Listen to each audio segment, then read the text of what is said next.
안녕하세요. 구수한 이야기를 담은 친구 같은 성주방송 92.7MHz 손정자의 두루치기에서 오늘은 믿는 대로 나이 들고 잘 살수록 잘 죽는다. 나이 들물 준비하세요에 대해 이야기하려고 합니다. 노년과 죽음의 입구에 서 있는 50대, 60대를 잘 보내려면 잘 사는 것만큼이나 잘 죽는 것이 과제인 시대입니다. 행복하게 살다가 품위 있게 늙고 평온한 죽음을 맞으려면 어떤 준비를 해야 할까요? 정신건강의학과 전문의 김현숙 인천 연수구 마음과 마음 의원 원장은 마음을 깊이 들여다보는 의사로서 방황하는 50대, 60대 세대의 마음 길잡이가 되기로 했다고 합니다. 매일 이별하며 살고 있구나 하는 노래 가사가 새삼 절절하게 들리는 나이 50대와 60대입니다. 젊음과 건강은 더 나은 것이 아니요. 직업과도 작별할 시간입니다. 가장 고통스러운 건 사랑하는 이들과의 이별. 자식은 품을 떠나고 부모, 형제, 자매, 친척, 친구는 정해진 순서도 없이 세상을 떠나기 시작합니다. 삶과 나의 돌이킬 수 없는 이별, 죽음도 가까워집니다. 그러나 상실과 쇠퇴가 50대와 60대의 전부는 아닙니다. 1960년대 한국인 평균 수명은 남성이 51.1세고 여성은 53.7세였습니다. 당시 50대와 60대는 죽음을 눈앞에 두고 흘려보내는 삶의 기간이었습니다. 그러나 2023년 기준 평균 수명이 남성이 80.6세고 여성은 86.4세로 늘면서 50대와 60대의 의미도 달라졌습니다. 남은 30, 40대를 어떻게 잘 살지를 스스로 설계해야 하는 중대하고도 도전적인 시간이 됐습니다. 2030년쯤 한국 인구의 절반이 50대 이상이 된다니 보편의 과제이자 고민이 던져진 심입니다. 정신건강의학과 전문의 김현숙 인천 마음과 마음 의원 원장은 사람들이 나이 들어가는 걸 수없이 지켜보고 그들의 마음을 깊이 들여봤다는데도 스스로 50대를 맞이하기가 쉽지 않았다며 다 끝났는데 하면서 방황했다고 합니다. 동화 작가이기도 한 그이지만 10년 가까이 글을 제대로 쓰지 못했답니다. 어느 날 다시 펜을 든 건 같은 이유로 헤매는 사람들을 돕는 것이 의사의 사명이란 생각이 들어서였답니다. 50대, 60대 세대의 마음 성장에 관한 책에 보면 우린 새롭게 나이 들 수 있습니다 라 쓴 이유입니다. 50대 이후의 삶은 축복이자 숙제라는 글을 만나 50대와 60대를 지혜롭고 생산적으로 보내는 법을 물었습니다. 나이 들면 불가항력이지만 어떻게 나이 들지는 선택할 수 있다는 것입니다. 50, 60대 시기를 잘 보내는 것이 왜 이전보다 중요해졌나요? 란 질문에 경제가 발전하고 정보가 넘쳐나면서 노년에 살면 더 이상 획일적이지 않습니다. 미용, 재테크, 건강, 여가 정보까지 선택지가 끝도 없으니까요. 어떤 모습으로 나이 들고 싶은가에 대한 방향과 철학이 없으면 이리저리 휩쓸리며 시간만 보내게 됩니다. 그래서 주체적으로 나답게 나이 들 준비를 해야 한다는 겁니다. 준비 정도에 따라 이후 삶의 질과 만족도가 엄청나게 달라집니다. 사람은 스스로 믿는 대로 나이 들기 때문에 세월에 속수무책으로 나를 맡겨서는 안 됩니다. 그리고 인간의 온갖 상실이 시작되는 시기라는 점만으로도 우울해집니다. 사람은 평생 뭔가를 상실합니다. 청소년이 되면 의존의 특권을 잃고 혼인하면 자유를 잃는 시기입니다. 50대 전엔 성취와 성공을 쫓느라 상실을 의식하지 못할 뿐입니다. 나이 들어 겪는 상실에만 특별한 의미가 있는 게 아니라는 거죠. 상실과 성장은 동전의 양면처럼 삶 전체에 걸쳐 끊임없이 일어납니다. 젊을 때는 상실을 보지 못해서 교만하고 나이 들면 성장을 보지 못해 우울하죠. 크고 작은 상실을 잘 견뎌왔듯 계속 잘 할 수 있다고 스스로 믿어야 합니다. 상실은 그저 쇠퇴기가 아니라 또 다른 가능성입니다. 상실 안에서 새로운 성장점을 찾아야 합니다. 5, 60대의 상실을 무기력한 쇠퇴로만 받아들이지 말아요. 상실은 누구에게나 끊임없이 일어납니다. 상실 안에서 성장의 의미를 찾아야 합니다. 소중한 사람과의 사별에서 성장을 찾는 것입니다. 어머니가 돌아가셨다고 해보죠. 죽음이란, 인생이란 이런 거구나. 엄마는 열심히 살다 가셨구나. 엄마를 이런 모습으로 기억해야겠구나. 언젠가는 내 차례도 오겠구나.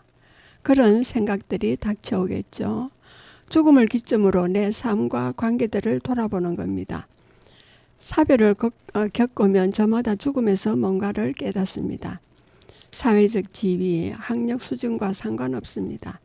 슬픔 안에서도 내가 이렇게 아프구나, 이렇게 큰 슬픔이 있구나를 헤아리면서 감정 처리법을 배워나가는 겁니다. 그게 근육 운동만큼 중요한 마음의 공부 과정입니다. 이 나이에 뭐 하려고 같은 허무함을 어떻게 견디나요입니다. 사람이 꼭 뭐가 되기 위해서 살아야 하나요? 도전만으로도 훌륭합니다. 뭔가를 시작하기에 늦은 나이는 없습니다. 젊음을 정하는 건 나이, 외모가 아닙니다. 새로운 걸 배우면서 즐겁고 설렌다면 젊은 겁니다. 나이 들면 다 체념하고 살 것 같은가요? 요즘 정신의학과 병원엔 8, 90대 노인들도 간답니다. 노년의 삶도 꽤나 역동적이고 즐겁답니다. 젊음의 연장만이 성공적 노화라고 믿고 젊은이들과 경쟁하려는 사람들이 있습니다. 미용시술의 에너지를 소비하느라 정작 나이 든 사람만의 맛과 기쁨은 놓칩니다. 결국 유연함이 중요합니다. 환경이 바뀌면 옷을 갈아입듯 나이 들면 변화를 수용하고 인생의 새로운 문턱을 넘어야 합니다.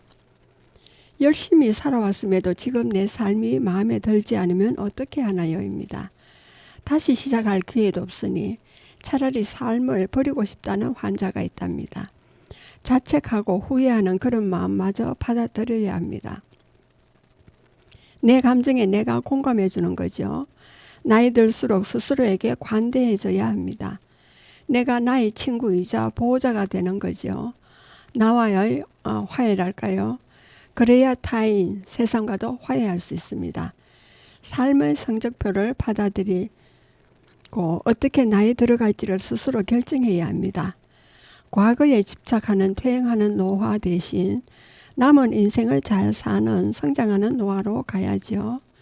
50대의 좋은 관계가 80대의 건강과 행복을 만듭니다. 미국 하버드대는 1938년부터 당시 10대 724명의 삶을 추적해 왔답니다.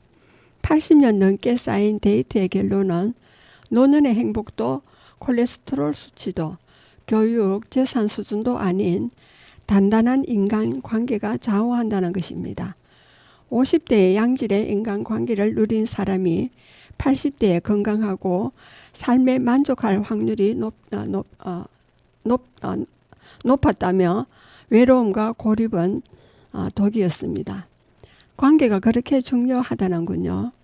40 넘어 알게 된 사실 하나는 친구가 별로 중요하지 않다는 겁니다. 친구를 덜 만나면 내 인생이 더 풍요로웠을 것이란 김영하 작가의 말이 화제가 됐는데요. 애착으로 맺어진 좋은 관계는 나이 들면 슬픔을 해독해주고 건강에도 도움이 됩니다. 치매 예방 효과도 있고요. 나쁜 관계 탓에 병이 나서 병원에 오는 분들이 실제로 있답니다. 김 작가는 살면서 많은 관계를 경험해 보았기에 그런 말을 할 수 있었겠죠. 하지만 의미 없는 관계는 없습니다. 사람들과 주고받는 친밀함과 감정 교류가 지금의 나를 만든 거니까요. 과거의 그들에게 감사해야죠. 관계는 과정입니다. 관계가 소용없다는 건 죽을 건데 왜 열심히 사느냐 하는 것과 같습니다. 나이 들면 감정의 위기가 수시로 찾아옵니다. 감정 처리한 법을 알고 있어야 한다는 겁니다. 김 원장은 마음을 공부해야 하는 이유라고 말했습니다. 50대 이후의 인간관계는 이전과 달라지나요? 남은 인생이 유한하다는 생각 때문에 시간과 에너지를 보다 의미 있는 관계에 집중하고 싶어 합니다. 관계의 수는 줄고 친밀함이 깊어지므로 스스로 관계를 조율할 수 있게 됩니다. 그렇다고 깊지 않은 관계를 일부러 정리할 필요는 없습니다. 나이 들면 가까운 사람들이 떠나갑니다. 상대적으로 얕았던 관계가 그 공백을 채울 수도 있습니다. 정서적 예비 자원이라고 생각하고 되도록 여러 관계를 돌보고 끈을 유지하세요. 특히 비혼일 경우에요. 은퇴 후 관계 맺기 때문에 고민하는 사람이 많답니다. 관계를 직장을 중심으로 유지했던 남성들이 주로 그렇습니다. 직위, 명함, 법인카드가 없으면 못 견딥니다. 자존심을 잘 내려놓지도 못합니다. 왜일까요? 나라는 존재를 지탱하는 교각이 여러 개라면 하나가 무너져도 버틸 수 있지만 사회적 성취라는 교각만은 인생이라서 그렇습니다. 권위의식을 버리고 관계 맺기에 서툴다는 인정부터 해야 합니다. 동네 도서관 무료 강연에 가는 것부터 시작하고 전문가에게 상담받는 것도 추천합니다. 배우자는 최후의 보호자요. 보호자로 나이 들수록 소중해집니다. 부부 사이 관계도 나이 들면서 달라질까요? 집 밖에서 할 게 없는 남편이 집으로 은퇴하고 갑자기 아내가 소중하다고 합니다. 아내는 집에서 은퇴해서 다른 즐거움을 찾고 싶어 합니다. 그러다 싸우죠. 이혼이 편한 선택지처럼 보이지만 50대 이후엔 배우자가 서로에게 더 중요해집니다. 평균 수명이 늘면서 부부 관계도 늘었습니다. 사회생활 폭이 줄어드는 노년에 배우자는 동지고 친구이자 생존을 위한 최후의 보호자거든요. 화해, 사과, 용서, 감사, 연민이 혼인 후반 혼수라고 생각하고 관계를 새로 가꾸어 나가 보는 것이 좋습니다. 같이 산 만큼 서로를 잘 아니까 수월할 수 있다는 거죠. 친밀함의 유대가 가장 두껍고 깊을 수 있는 관계가 부부 사이입니다. 세월이 쌓이면서 연인에서 동지로, 친구에서 서로의 보호자로 의미가 달라집니다. 자식 걱정은 끝나지 않습니다. 그래서 자녀가 다 성장하면 빈둥지 증후군을 겪기도 하죠. 자식은 타인입니다. 뜻대로 되지 않아요. 자녀는 내 노력만으로 키운 게 아닙니다. 유전적 요소와 집 밖에서 맺은 여러 인연 등이 어우러져서 지금 그 아이로 자랐습니다. 그러니 자녀의 성공을 내 성공이라고 여기지도 말고 실패했다고 자책하지도 마세요. 너무 엄마 아빠로만 살아왔기에 자식이 커서 떠나간 자리가 유난히 슬픈 겁니다. 그 자리를 나를 설명할 수 있는 다른 것으로 채워보세요. 자녀를 향했던 모성으로 나를 돌아보면 어떨까요? 50대 이후엔 부모님과의 사별을 피할 수 없습니다. 어떻게 준비하고 견뎌야 할까요? 누구나 언젠가는 겪는 일입니다. 내 순수도 오는 것뿐입니다. 스스로를 믿고 나는 충분히 어른이야, 감당하는 거야 하고 이겨내야 합니다. 돌아가시고 나면 마음으로 만나면 됩니다. 엄마, 나 지금 어떻게 할까 하고 불러내보는 거죠. 부모님은 물리적 시간을 뛰어넘어 우리 안에 남아 계세요.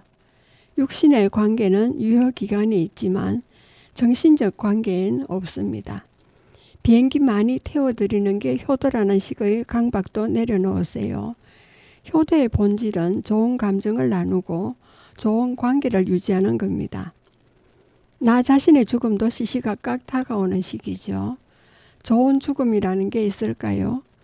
죽음을 고민하는 건 스스로 더 깊이 이해하는 과정입니다. 내가 뭘 소중하게 여기는지, 죽기 직전에 뭘 후회할지, 그러니까 지금 뭘 해야 할지를 자문하며 삶을 재정비하는 겁니다. 장례식 때 운구할 사람을 걱정해서 다이어트를 결심할 환자도 있다고 합니다. 인생을 돌아보면 아쉬움이 남더라도 이 정도면 괜찮았다, 나는 잘 해냈다고 받아들일 수 있다면 좋은 죽음이고 좋은 삶이 아닐까요? 인생은 그저 시간의 흐름이 아니라 매일의 선택과 행동이 만드는 겁니다. 잘 살아온 사람이어야 잘 죽을 수도 있습니다. 여러분은 지금 성주 FM 92.7MHz 손정자의 두루치기를 듣고 계십니다. 잠시 쉬었다 가겠습니다. 잔나비의 사랑하긴 했었나요? 스쳐가는 인연이었나요? 짧지 않은 우리 함께 했던 시간들이 자꾸 내 마음을 가둬요. 노래의 제목입니다. 한국에서 가장 긴 제목의 노래가 되겠습니다. 예, 한번 같이 들어보시겠습니다. 사랑하긴 했었나요? 스쳐간 인연이었나요? 짧지 않은 우리 함께 했던 시간들이 자꾸 내 마음을 가두더래.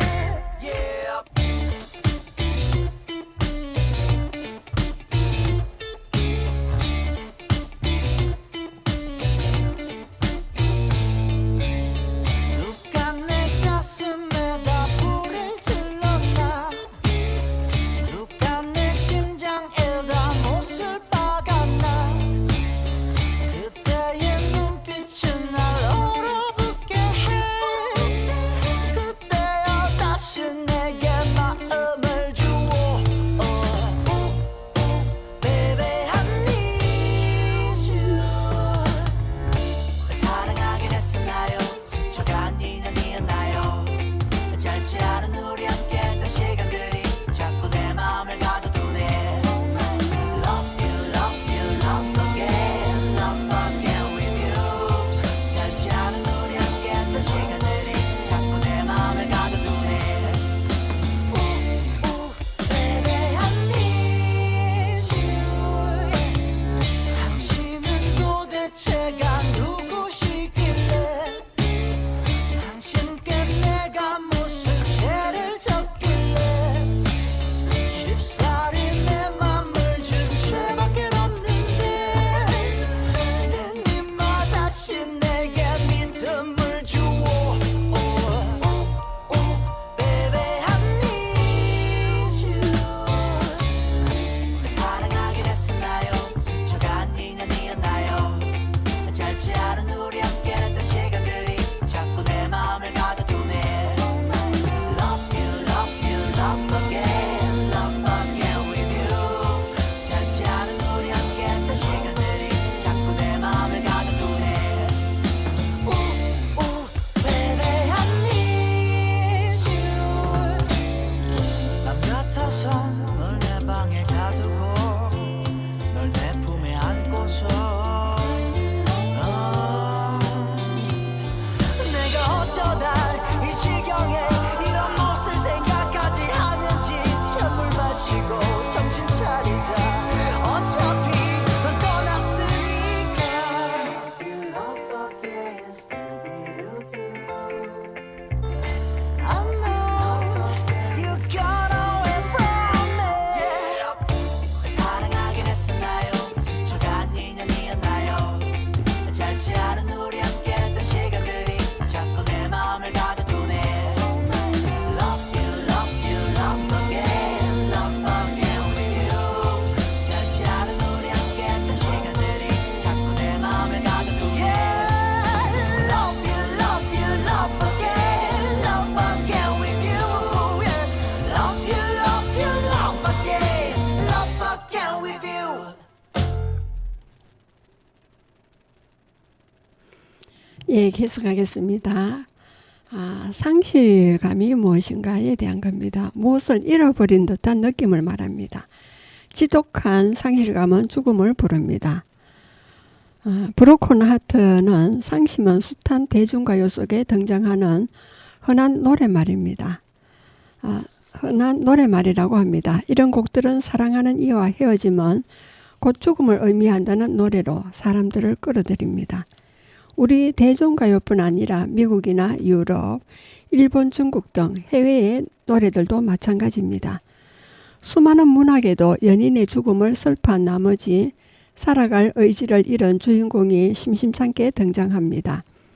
그 대상이 연인이건 가족이건 친구건 간에 사랑하는 누군가를 떠나보내는 것은 굉장한 아픔입니다.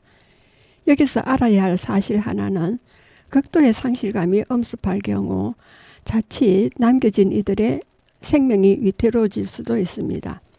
이는 이미 의학적으로 검증된 사실이기도 합니다. 인간은 상실감 때문에 죽는다는 겁니다. 사별 후 남겨진 이들의 스트레스는 상상을 초월합니다. 의학계는 이전부터 대단한 상실감과 남겨진 이들의 죽음에 주목했습니다. 실제로 검술 좋은 부부 중 한 명이 먼저 세상을 떠나면 나머지 한 명도 곧 뒤따르는 사례가 각국에서 보고되고 있습니다. 2014년 영국 웨일스에 거주하던 마가릿 윌리엄스 씨의 장례식이 열렸습니다. 남편 에드먼드 씨는 숨진 아내에게 자작시를 바쳤습니다. 이들은 60년간 부부로 지냈습니다.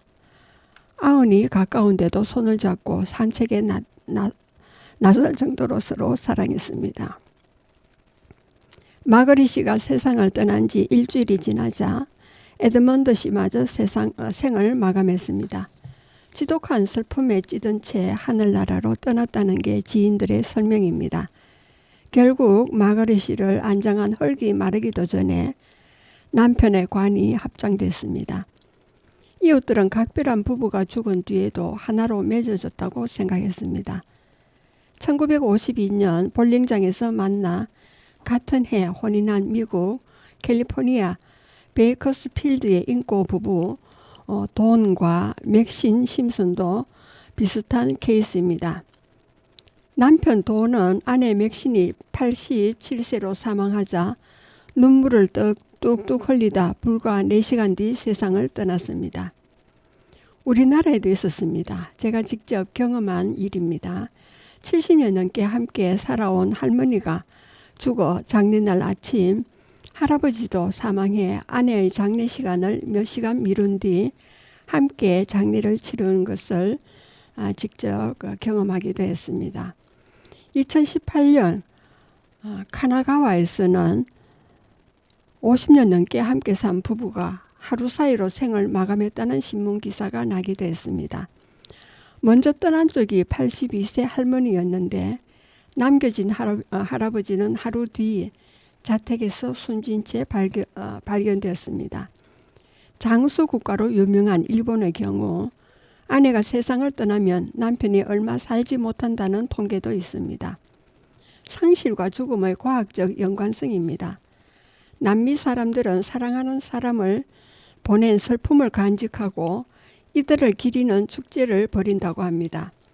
학자들은 이처럼 남겨진 사람들이 망자의 뒤를 따르는 현상을 과학적으로 실증하려 했습니다. 미국 의학 저널 JAMA에 실린 연구를 보면 사랑하는 이를 잃은 사람이 같은 달 심장 발작이나 뇌경색 등 치명적인 병을 일으킨 건수는 보통 사람의 2배를 넘었다고 합니다. 학계에서는 이런 현상을 일명 상심 산드롬으로 정의합니다. 보다 학술적으로 타코츠포 심장 근육 병증이라고 부릅니다. 타코츠포는 문어를 잡는 항아리를 뜻하는 일본어입니다. 심장이 극심한 스트레스를 받아 좌심실이 팽창해 마치 항아리처럼 변한다고 해서 붙은 이름입니다. 스트레스성 심근병증이라고도 합니다. 영국 심장재단 조사 결과를 보면 타코츠포 심근병증은 심장 근육이 갑자기 쇠약해지거나 마비되는 일시적인 증상입니다. 이런 현상은 매우 강한 스트레스가 원인입니다. 이 환자의 4분의 3이 발병 전 감정적 또는 신체적 스트레스를 경험했다는 조사 결과가 있습니다. 여기서 가장 주된 원인이 바로 사별입니다. 친구나 동료의 심한 장난이나 왕따, 공개망신으로 스트레스에 시달렸다는 발병자도 있습니다. 사별에 따른 상실감이 스트레스로 연결되고 이것이 치명적인 심장 질환을 일으키는 사례는 꾸준히 보고되고 있습니다. 사회가 현대화되고 사람들이 스트레스를 받는 요인이 늘면서 이런 보고는 더 잦아지고 있습니다. 우리 몸은 아드레날린 호르몬의 급격한 방출에 취약합니다. 이는 심장 근육의 이상, 즉 심장마비를 일으킬 수도 있습니다. 스트레스에 의한 심장마비는 혈액 공급이 뚝 떨어져 일어나는 일반적인 심장 발작과는 완전히 별개입니다. 영국 심장재단에 따르면 타코츠포 심근병증을 앓는 많은 사람의 관상동맥은 정상적이었으며 심각한 폐색이 평소 관찰되지 않았습니다. 단기간에 몰려든 극심한 스트레스를 이겨낼 경우 심장은 원래대로 회복됩니다. 다만 노인의 경우 이로 인해 치명적인 심장 발작을 일으키고 끝내 회복하지 못하기도 합니다. 그리고 남겨진 이들의 주목해야 하는 이유입니다. 반려동물의 죽음에 따른 고통을 호소하는 이들이 점점 늘어나고 있습니다. 상실감에 따른 죽음을 막을 방법은 분명히 있습니다. 반려자를 먼저 보내고 남은 사람들의 경우 그 자녀들이 수시로 연락하거나 모임 등으로 유도해 정신적 스트레스를 덜어줄 수 있습니다. 가장 절실한 것은 본인의 노력입니다. 누군가를 떠나보낸 뒤 슬픔에 사로잡히면 스트레스가 쌓이고 심장마비뿐 아니라 극단적 선택을 하기도 합니다. 이럴 때 가급적 혼자 있기보다 사람을 만나고 술에 의지하기보다는 운동 등으로 신경을 분산할 필요가 있습니다. 이것이 어려울 경우 지체 없이 지인들에게 도움을 청해야 합니다. 반려동물을 떠나보낸 사람들의 스트레스 역시 사회가 주목해야 할 필요가 있습니다. 오랜 세월 함께한 반려동물을 잃은 상실감은 상상을 초월합니다. 이 때문에 극단적 선택을 하는 사례도 적지 않습니다. 이런 펫로스 증후군을 이겨내기 위해서는 사회적인 제도나 장치가 필요합니다. 직장에서 반려동물을 잃은 직원을 위해 눈치 주지 말고 특별 휴가를 주는 식입니다. 무엇보다 사람도 아니고 동물인데라고 웃어 넘기는 인식의 개선이 시급합니다. 상실감, 어떻게 허무함을 극복하고 일상으로 돌아갔나에 대한 예를 하나 말씀드리겠습니다. 아버지 장례를 치르고 난 후 나는 알 수 없이 허무함에 빠졌다. 슬픔이라기보다는 허무함이었다. 마치 내 몸 안에 있던 무언가가 빠져나간 듯 또는 내 삶의 중심축이 사라진 듯한 기분이었습니다. 이 세상 많은 삶을 가졌던 아버지였을 것입니다. 50이 넘은 나이에 부모를 잃는다는 것은 자연스러운 일입니다. 머리로는 이해했지만 가슴은 그 이치를 받아들이지 못했습니다. 조금 전까지 내 앞에서 숨을 쉬던 생명체가 구멍이 크게 나버린 풍선처럼 그 팽팽함이 사라지고 쭈그러들었습니다. 에너지가 소멸된 것입니다. 그런 허무의 세계를 살고 있는 것이고 언젠가는 나도 그런 운명을 걸을 것입니다. 이렇게 생각하니 내 안의 어떤 동력이 꺼져버린 느낌이었으며 스위치가 내려졌습니다. 사람을 만나고 밥을 먹고 잠을 자는 일생이 계속되었으나 모든 것이 기계적으로 이루어졌습니다. 나는 살아있었지만 진정 살아있다는 느낌이 없었습니다. 뭘 위해 살아야 하는가? 여기서 무엇을 한들 그게 무슨 가치가 있겠는가라고 생각했습니다. 이런 하루가 반복되니 시간은 빨리 흘러갔습니다. 눈 깜짝할 사이에 가을이 지나고 겨울의 끝자락이 보였습니다. 아버님이 돌아가신 지 어느덧 반년이 지난 것입니다. 세상은 희대의 인물이 벌이는 기행으로 역동적으로 흘러갔지만 나의 내면은 무척 고요했습니다. 변화는 새해가 시작되면서 찾아왔는데 어느 날 아침 나도 곧 죽을 사람인데 자식들에게 피해를 주면 안 되겠다. 사는 동안 건강하게 살고 식구들 애태우지 말고 죽어야겠다는 생각이 들었습니다. 그날부터 나는 집 앞 체육관과 체육관에 나가기 시작했습니다. 그 길로 골프 연습장에 나가 스윙 연습을 하게 되었습니다. 아침에 체육관은 운동하는 젊은이들이 가득했으며 그들의 생생한 에너지가 다가왔습니다. 예전만큼 공이 맞지 않았습니다. 늘지 않는 골프 실력에 짜증이 났고 다시 정타를 때리기 위해 채를 휘두르기 시작했더니 감각이 깨어났습니다. 그리고 운동과 함께 시작한 것이 독서였습니다. 오랜만에 서재를 정리하다 눈앞의 책장에서 빅터 플랭크의 죽음의 수용소에서를 찾았는데 식구가 사다 놓은 책인 듯 했습니다. 예전에는 전혀 관심 갖지 않을 책이었지만 아버지를 여인 후였어인지 죽음이란 단어가 눈에 와서 꽂혔습니다. 홀로코스터의 극한 상황에서도 삶의 의미를 찾아낸 그의 이야기는 내게 깊은 울림을 주었습니다. 프랭클은 말했습니다. 인간에게서 모든 것을 빼앗을 수 있지만 단 한 가지, 주어진 상황에서 자신의 태도를 선택할 수 있는 마지막 자유만은 빼앗을 수 없다는 말이었습니다. 나는 생각했습니다. 나는 아버지가 돌아가신 후 내 삶에 어떤 태도를 선택하고 있는가? 아버지가 안 계시고 일이 잘 안 풀리고 세상은 어지럽지만 그 속에서 내 삶을 어떻게 이어갈지 선택할 자유는 여전히 내게 있었습니다. 나는 그 선택권을 가지고 어떻게 활용할 것인가? 삶의 의미가 무엇인지 찾지 말고 내가 내 삶에 어떤 의미를 줄 것인지 고민하기 시작했습니다. 뚜렷한 답이 나오지는 않았지만 나는 서서히 일어서기 시작했습니다.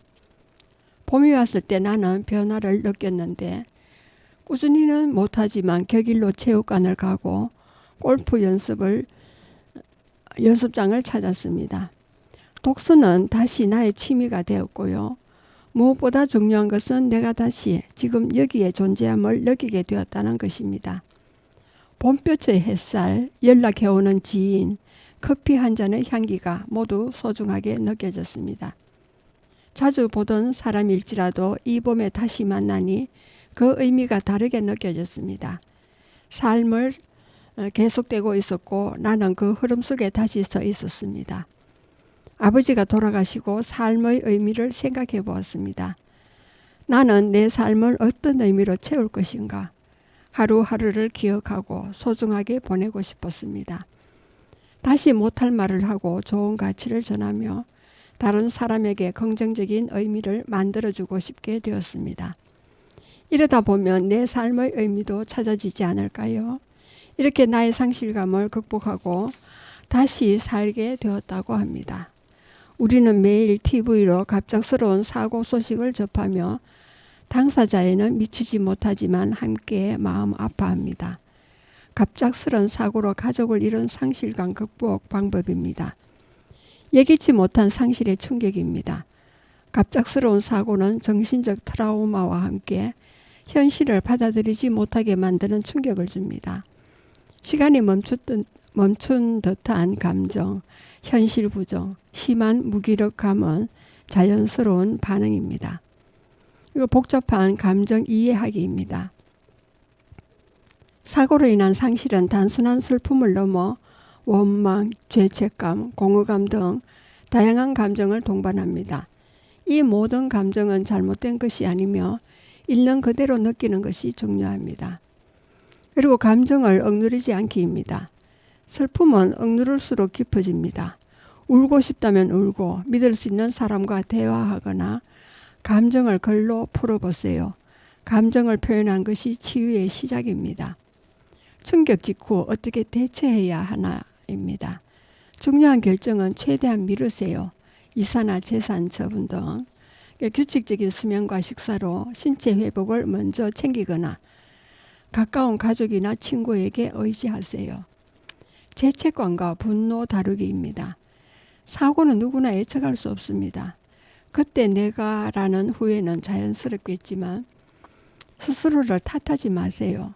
그 감정마저도 받아들이고 흘려보내는 것이 필요합니다. 일상으로의 회복을 위한 작은 발걸음입니다. 하루 한 끼라도 건강하게 챙겨 드세요. 햇볕을 쬐며 10분 정도 산책도 해보고요. 매일 일기를 써보며 감정을 정리해 보세요. 그리고 도움 요청은 약함이 아닌 용기입니다. 슬픔이 너무 깊어 일상이 어려운 경우에는 전문가의 도움이 필요합니다. 정신건강의학과나 심리상담센터 또는 유족슬픔 치유 프로그램을 찾아보세요. 누군가에게 도움을 요청하는 것은 약함이 아닌 자신의 삶을 지키려는 용기입니다. 마음을 보듬는 치유 활동입니다. 이것은 고인에게 편지를 써보세요. 추억이 담긴 사진을 정리하며 감사한 순간을 떠올려 보기도 하세요. 산책, 음악 듣기, 그림 그리기 등 감정을 표현할 수 있는 활동을 시도해 보세요. 마무리로 당신은 혼자가 아닙니다. 사랑하는 사람을 잃은 고통은 시간이 지나도 완전히 사라지지 않지만 그들과의 기억은 삶의 힘이 될 수 있습니다. 슬픔을 나누는 것도 회복의 일부입니다.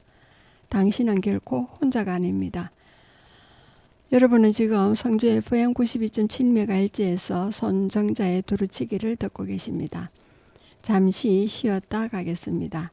산 울림의 내 마음의 주단을 깔고가 되겠습니다.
예, 계속하겠습니다. 퇴직 후 많은 사람들이 심리적 변화를 경험하게 됩니다.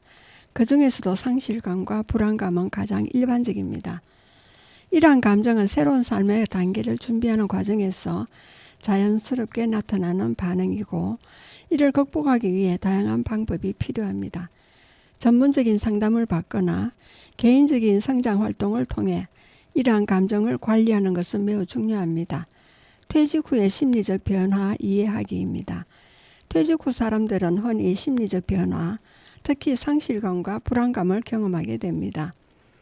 일이라는 굴레에서 벗어나 새로운 삶의 장으로 들어서는 과정은 기쁘고 기대되기도 하지만 동시에 자신의 정체성을 잃고 불안정한 미래에 대한 두려움을 불러일으킵니다. 많은 분들이 이를 통해 사회적 관계를 유지했다면 퇴직 후 이러한 관계가 단절되면서 외로움을 느낀다면 시간이 흐르면서 심리적인 문제로 이어질 수 있습니다. 그렇기 때문에 이러한 심리적 변화를 이해하고 극복하기 위한 노력이 필요합니다. 퇴직 후 겪는 상실감의 원인입니다. 퇴직 후 상실감은 주로 삶의 의미와 목적을 잃어버리는 것에서 비롯됩니다. 직장 생활 동안 자신의 역할과 기여를 통해 얻은 보람이 사라지면서 자신에 대한 가치감이 떨어질 수 있습니다. 게다가 정년 퇴직 이후의 생활이 불확실하기 때문에 느끼는 경제적인 불안감이나 사회적 관계의 단절 또는 상실감을 심화시키는 요인으로 작용합니다. 특히 친구나 동료와의 자연스러운 만남이 줄어들면서 외로움을 느끼거나 사회적 지지를 얻기 어려워지는 경우가 많습니다. 이런 경험은 심리적인 스트레스를 유발하고 극복하기 위해서는 자신의 감정을 솔직하게 알아차리고 이를 수용하는 자세가 필요합니다. 불안감 극복을 위한 실천 방법입니다. 퇴직 후 불안감을 극복하기 위한 방안은 여러 가지가 있습니다. 먼저 자신의 새로운 관심사나 취미를 찾는 것이 중요합니다. 예를 들어 여행이나 자원봉사, 새로운 기술 습득 등은 삶의 새로운 의미를 부여해 줄 수 있습니다. 다음은 정기적인 신체 활동을 통해 스트레스를 감소시키고 긍정적인 기분을 유지하는 것이 권장됩니다. 운동은 신체적으로 뿐만 아니라 정신적으로도 큰 긍정적 영향을 미칩니다. 또 셋째로는 다른 퇴직자들과의 만남을 통해 서로의 경험을 나누고 지지하는 커뮤니티를 만드는 것이 좋습니다. 이러한 활동 등을 통해 자신감을 회복하고 새로운 삶의 방향을 찾을 수가 있습니다. 자기 개발과 성장의 기회를 갖는 겁니다. 퇴직 후에는 자신의 잠재력을 개발하거나 새로운 분야에 도전할 수 있는 기회가 주어집니다. 예를 들어 책을 읽거나 강연에 참여하면서 새로운 지식을 습득하는 시간을 가질 수 있습니다. 온라인 강좌를 듣거나 지역사회의 다양한 프로그램에 참여함으로써 새로운 사람들을 만나고 자아 실현을 향한 도전을 할 수 있습니다. 삶의 이 변화를 기회로 활용하면 향후 자긍심과 만족감을 느끼는 데 도움을 줍니다. 또 자원봉사 활동은 사회적 연계를 강화하고 자신의 존재 가치를 새롭게 발견하는 기회를 제공합니다. 이들 모두가 퇴직 후 심리적 변화를 극복하는 데 중요한 역할을 하게 될 것입니다. 퇴직 후 삶의 재정비입니다. 퇴직 후는 새로운 삶을 재정비하는 중요한 시기입니다. 이 시기는 단순히 일에서 물러나는 것이 아니라 자신의 일생을 되돌아보고 새로운 목표를 설정하는 기회입니다.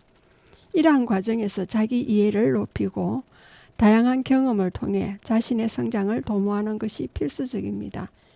이는 불안감과 상실감을 극복하는 데도 큰 힘이 됩니다. 그리고 목표 설정과 계획하기입니다. 퇴직 후에는 새로운 목표를 설정하는 것이 중요합니다. 이는 자신의 삶의 방향성을 명확히 하고 설정을 세우는 데 도움이 됩니다. 실질적인 목표를 정하고 이를 달성하기 위한 계획을 세우는 과정은 심리적인 안정감을 줄 수도 있습니다. 예를 들어 원하는 여행지를 정하고 준비하는 것, 혹은 배워보고 싶은 기술을 잊지 않게 하는 것입니다.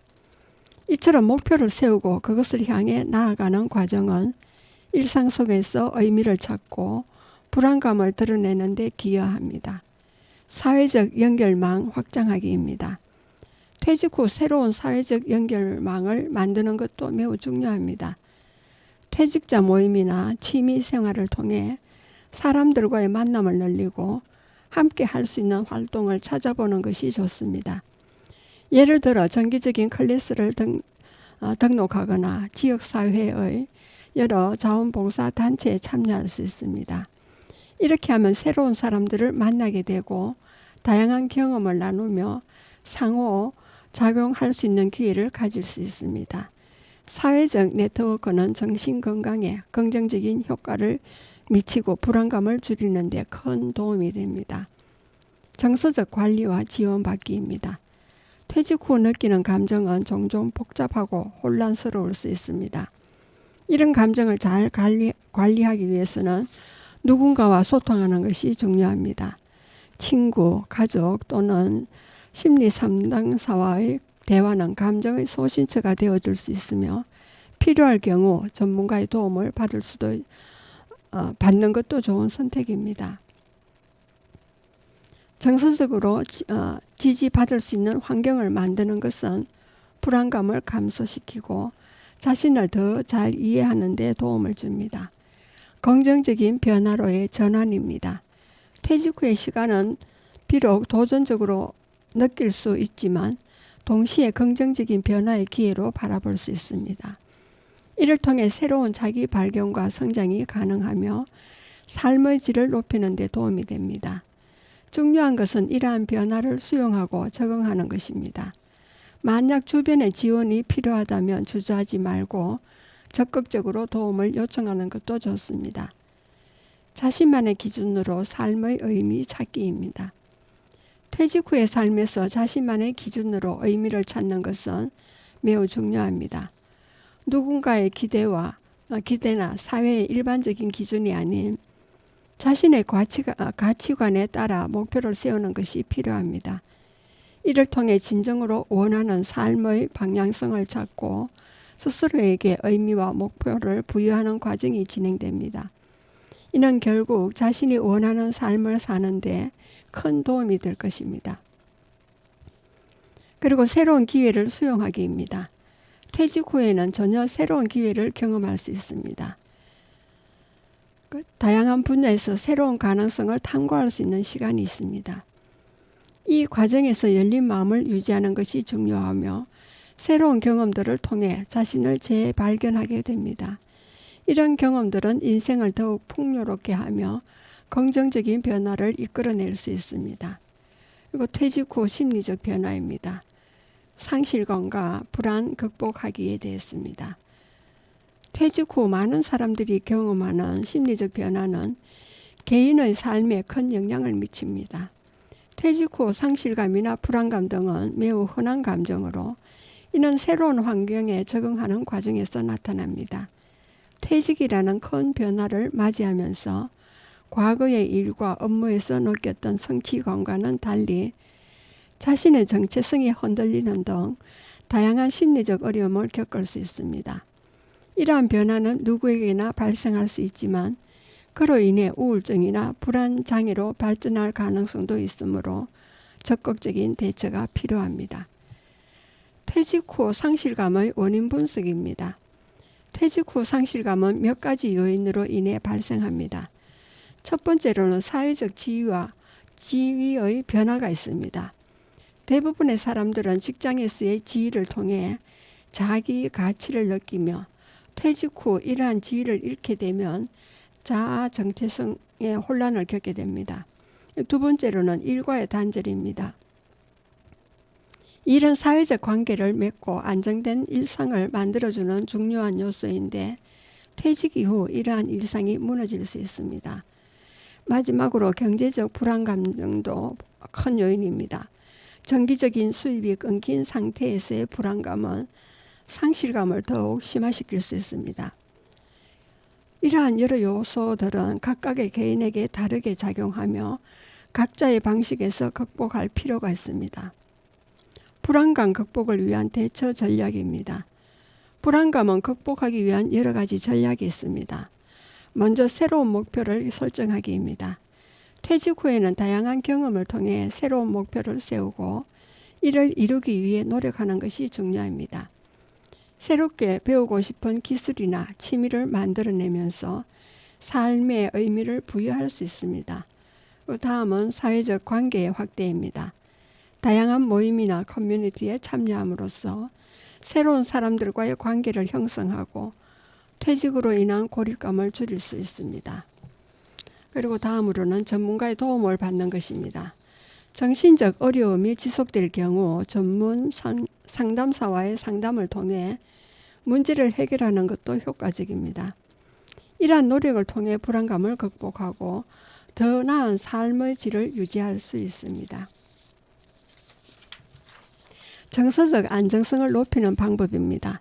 퇴직 후 정서적 안정성을 높이기 위해 필요한 방법은 여러 가지가 있습니다.